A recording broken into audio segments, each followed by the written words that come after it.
Hello, everyone. Good afternoon, good morning, and good evening, wherever you may be in this world. And welcome to yet another episode of the daily recap of the 2026 FIFA World Cup, and of course, the look ahead to today's fixtures. I am Phil, and you are watching Phil's Corner. Thank you once again for joining me, YouTube and beyond. Yesterday had very interesting fixtures. We saw some teams advance, some teams were going to be like sweating as they wait to see if they advance, and we also had some not too meaningful game in the end. I think I'm gonna start with that one. Uh, Turkey and the USA played. You know what? I don't like starting backwards. Let's start with how the action went, and that started with Group E. Cote d'Ivoire against Curacao. Cote d'Ivoire with an easy 2-0 win. Nicolas Pepe there with two good goals. Very simple goals in the end. Good finishes still though. Jan Diamande for a great assist for the first goal. Second goal was a great pass into Pepe, and it was a very good finish by the Villarreal winger. I mean, at the end of the day, he these are players that went for big fees at some point. When you look at the likes of Pepe, even though they flopped at teams like Arsenal, every now and then you'd want them to show why they went for big money. And this is in a tournament like this, you only have what, 8 games. You just have to do so for like half of those games to show why you're that good, and you probably go far in the competition, especially if you have talent around you can pick up, which they definitely did for him. I don't think he started some in the last game or two.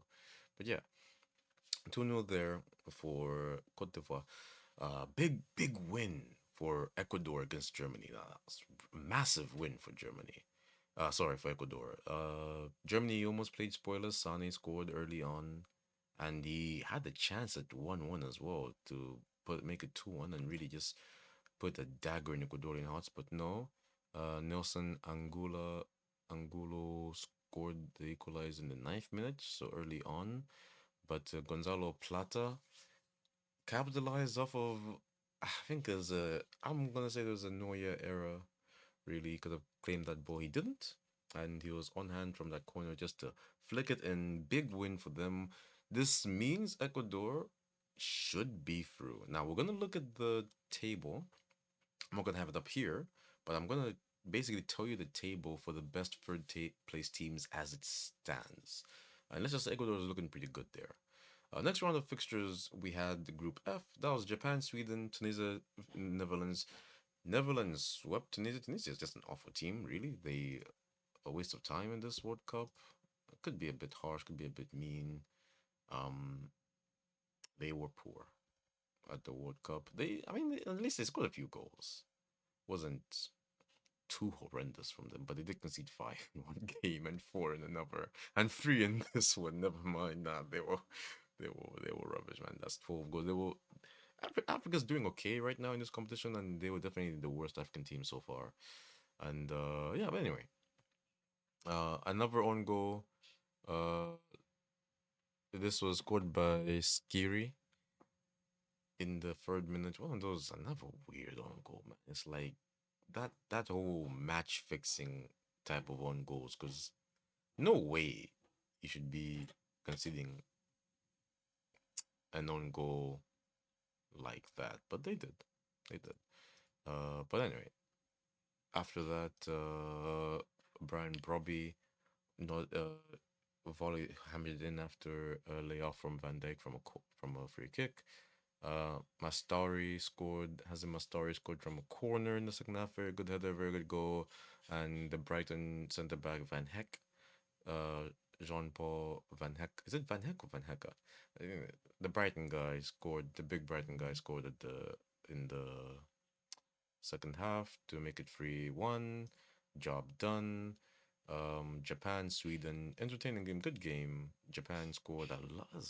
Beautiful. It's a lovely goal, the Japanese goal. Or to open the scoring, Maida scored the 56th minute after a lovely intricate passing, good team goal, and Anthony Alanga scored If he meant it, that's one of the best goals of the competition. A cross come shot, which caught out Suzuki. Suzuki probably should have saved it. He thought it was a cross, so he was expecting someone to get on the end of it and probably have to make save, but he realized too late that it was going all the way in, and it did. 1-1 that ended, and should have said for Group E, Germany finished first, Cote d'Ivoire second, Ecuador third, and Curacao last with a point. And in this group, Group F, Japan finished second behind, okay, Netherlands, then Japan, then Sweden, will finish as the best fourth place team. As will again, they should finish as one of the best third place teams. They have 4 points, so a good and no and goal difference of zero. So pretty good overall for Sweden. Again, should have been in a better position, but it is what it is. And the last group was, of course, Group D. That was the final round of fixtures for them yesterday, and they were the last group to play last night. Well, not much you can really say about this group. They were there. I guess they attempted to play football. Australia, Paraguay, nil no draw. Not much happened in that game. Like, again, I'll never accuse teams of match fixing. I know FIFA can be a bit, but I it has history for being, the C word. But this is it, they played like two teams that knew a draw would most likely see both of them to qualify. Of course, Australia was always favored. Paraguay needed to do more in the game, but they just simply didn't. They defended resolutely, but for the majority of the game, if anything, Australia was more likely to push forward and get something from the game. But anyway, they both finished on 4 points. USA finished top of the group of six. Paraguay finished third. Australia second, because Australia has a goal difference of zero. Paraguay has a goal difference of -2. Again, 4 points probably would be enough. Turkey, got back some national pride by winning 3-2 with a late winner in the game. Look. I understand the importance of national pride, all that stuff, and I get how you can see it in this game, like how devastating it can be, and it probably is to lose in the last minute if you're the Americans. Goals came from Austin Trusty and Sebastian Berhalter, whilst Ardagula, Yilmaz, and the winner, of course, from Ayan from Turkey. This was the most meaningless game of football in World Cup history, at least that I can remember, in recent history at least. This game has no bearing at all for the next round of fixtures. None of the people in danger of missing the next round of fixtures for yellow card got booked, and Turkey was already out of the competition. America's going to finish top no matter what. They played for the sake of playing the game. And big ups to Turkey, they won. And I know mentally you'd want to win a game, maybe thrash Turkey and going to take that further. I get that's fine. No one likes to lose, but losing in the grand scheme of things for the Americans is not a big deal. It's just not a big deal. You lost a game, we move. It's fine. And so let us look at today's fixtures and permutations. Norway versus France. Permutation. Winner finishes top. If it's a draw, France will be top of the group. That's going to be played in Boston, 3 p.m. At the same time, Senegal shall face Iraq. That's going to be in Toronto, 3 p.m. Senegal, Iraq is out. Are they out? But they're not technically out. They can still qualify, but they have to beat like Senegal by a lot of goals, a whole lot goals. Um, Senegal, if just have to score 3 goals to put them above Scotland and give them like a +3, a goal difference of 0. It's no longer in their hands. All they can do is score, score, score, score. That's the best that they got. I think they will do it. I think they'll win that game 4-0. 4-0, 5-1. There'll be a big difference. There'll be a big gap in the score line. Minimum of 4 goals. I see it. Norway, France. France 2-1, perhaps. Maybe 3-2. Give Mbappe 2, Haaland 2 as well. France will finish up with that group. Next is Group H, Uruguay versus Spain, and the Cape Verde versus Saudi Arabia. Now this is a big group, a big test for the group. These are both 8 o'clock kickoffs. Um, Uruguay, Spain in Guadalajara, and Houston will have Cape Verde and Saudi Arabia. This is so Spain will qualify first with a win or a draw. Unless Cape Verde absolutely hammer Saudi Arabia. So Saudi Arabia, all the 4 teams can still qualify. Saudi Arabia just have to beat Cape Verde and hope that Uruguay lose to Spain. Or yeah, even if they draw to Spain, Saudi Arabia will qualify second. Cape Verde can just beat if Cape Verde wins and Spain wins or draws, then um they'll finish second if unless of course they hammer Saudi Arabia. If Spain draws, they're top unless yes unless Cape Verde hammer Saudi Arabia by a lot of goals. And if Uruguay wins, they'll finish top if they unless again if if they finish with a better goal difference as Cape Verde, or just better goals if a tiebreaker is needed. Yeah, that's how it's looking right now in Group H. It's Saudi Arabia's best chances if they win and Spain wins. They need Spain to do them a favor. It's all up for grabs in this group.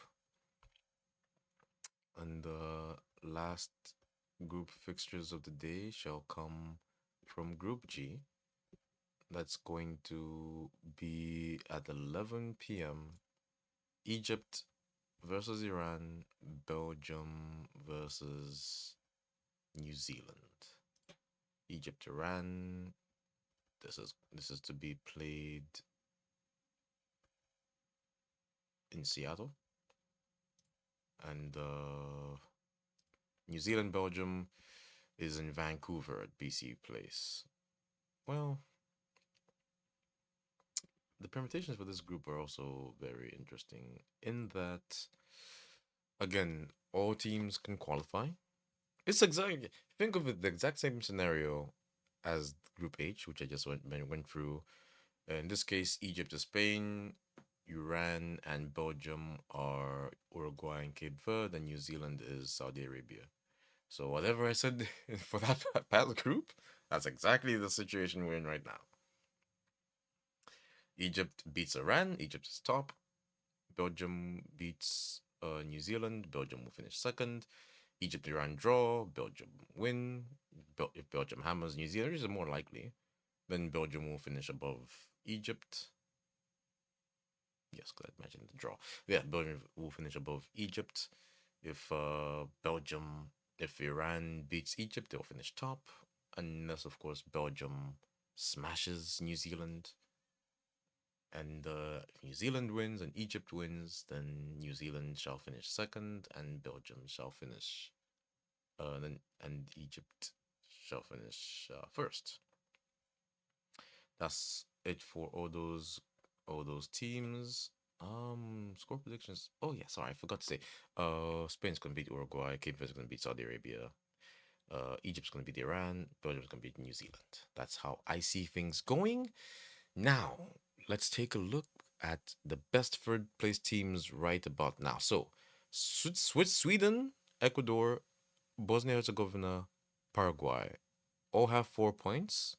Those are your top four right now. After them, Croatia, South Korea, Algeria, Scotland. Now, it's important to remember Croatia, Algeria haven't played yet. Scotland, South Korea have. So they don't have, they're no longer in their hands. If Algeria and Croatia draw, that should see them safe. We still have the threat of Cape Verde and Belgium, who both have 2 points. If they win their games, they'll have 5 points and they'll shoot to the top immediately. That is,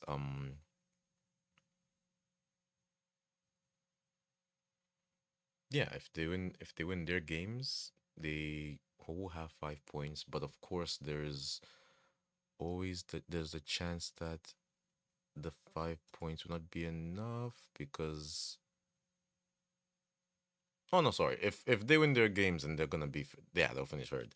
Um, they'll most likely finish second if both Cape Verde and yeah, they'll most likely finish second unless of course uh Uruguay draws Spain and yeah, they would most likely finish second. Yeah, but there's a chance that um yeah, if those two teams win, that will push down Iran and Uruguay. Let's just say worst case scenario that it's a draw for both those teams, and that will push Iran to 3 points and Uruguay as well to 3 points, which will mean then they will become the next they will take their place in those groups, but they both would have better goal differences. Just checking real quick. Yes, they have goal difference of zero. They will both have better goal differences than Scotland and South Korea, who have goal difference of -3 and -1, which would mean that Cape Verde and Belgium would, or rather Iran and Uruguay would go above them. This is where this is where Senegal needs to come through. Senegal is bottom right now of the worst of the best for third place team, with Congo has 1 point, so they're in a better position going. But we'll talk about Congo tomorrow. For now, we focus on Senegal, who need to win and win big and pray that both Belgium and Cape Verde either come short or the teams in second place the teams which are in second place in both of their groups, being and uh, Iran and Uruguay, lose to Spain, you lose to Egypt and Spain, and lose heavily as well. That will leave them on 2 points in third place, given if both Belgium and Cape Verde win their games, which they could be favored to do. So it's very interesting. It's in the balance. It's all about kickoff. It's all about to kick off. And further permutations for who they would most likely face. Okay, so let's look at the knockouts. We do have more confirmation after today. So Netherlands will face Morocco, that's guaranteed. Brazil will face Japan after yesterday's matches. Germany, of course, finishing top. We don't know who their opponent will be yet. So we don't know. The USA is playing Bosnia Herzegovina. Cote d'Ivoire will play the second place team in Group I, which would either be France or Norway. So Cote d'Ivoire waits, and Australia is is waiting for the second place team in Group G, which will either be which could be really any one of them. So we'll see from there. And right, that's it, and that's about that for the time being. And that, folks, is the end of today's episode. Thank you once again so very much for joining me for today's episode. If you did like the video, please don't forget to like, share, and subscribe to the channel. Leave a comment what you like, what you don't like. It's going to be a great day of football. It was a good day yesterday. Hoping for even better today. Thank you so very much once again for joining me. May the good Lord of our universe bless you abundantly. Above all things, may you bless his name. Lift it up in prayer today. Have a wonderful rest of your day. Until next time.